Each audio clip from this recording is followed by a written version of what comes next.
గజ్వేల్ పట్టణంలోని bus stand, Toopran road, Ambedkar చౌరస్తా, Indira park చౌరస్తా, ఇందిరా పార్కు నుంచి కోటమ్మ మైసమ్మ వెళ్లే గజ్వేల్ రోడ్ తదితర ప్రాంతాల్లో వ్యాపారం చేసుకునే వ్యాపారస్తులు ఫుట్పాత్ ఆక్రమించి రోడ్డుపై సామాన్లు పెట్టి కూరగాయలు, పండ్లు వచ్చిపోయే వాహనదారులకు ప్రజలకు ఇబ్బంది కలిగించవద్దని మరియు అన్ని దుకాణాలను ఇంటిగ్రేటెడ్ మార్కెట్లోకి మార్చుకోవాలని అవగాహన కల్పించారు.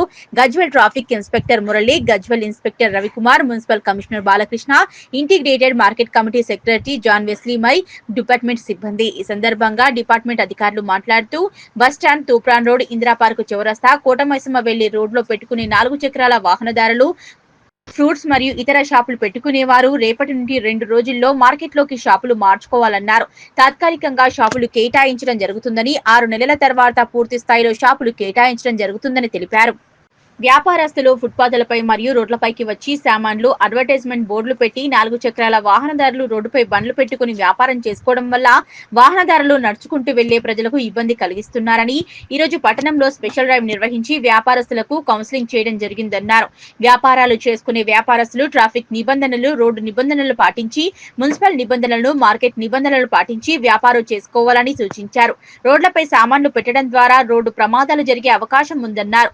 రోడ్డుపై వెళ్లే ప్రజలకు, వాహనదారులకు ఇలాంటి ఇబ్బంది కలగకుండా వ్యాపారాలు చేసుకోవాలని, షాప్స్ యజమానులు రోడ్డుపైకి ముందుకు వచ్చి వ్యాపారాలు చేస్తున్నారని, దీనివల్ల వాహనదారులు, ప్రయాణికులు ఇబ్బంది పడుతున్నారని, రోడ్డు ఇరువైపులా దుకాణదారులు బండ్లు పెట్టవద్దని సూచించారు. షాపు స్థలం వరకు మాత్రమే దుకాణాలు పెట్టుకుని వ్యాపారం చేసుకోవాలన్నారు. నిబంధనలు పాటించని వ్యాపారస్తులపై చట్ట ప్రకారం కేసులు నమోదు చేసి తగు చర్యలు తీసుకుంటామని హెచ్చరించారు. ఈ కార్యక్రమంలో ట్రాఫిక్ ఎస్ఐ నరేష్ పై డిపార్ట్మెంట్ సిబ్బంది, అధికారులు పాల్గొన్నారు. అందరూ వస్తారు.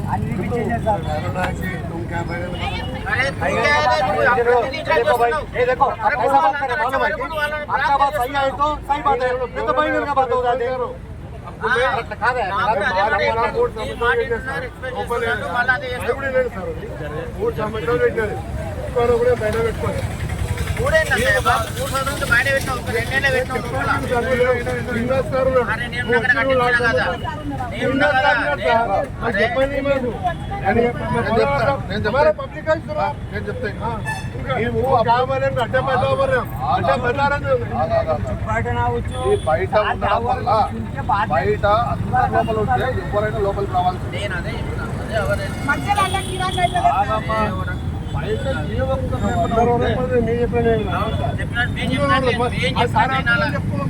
చెప్పండి.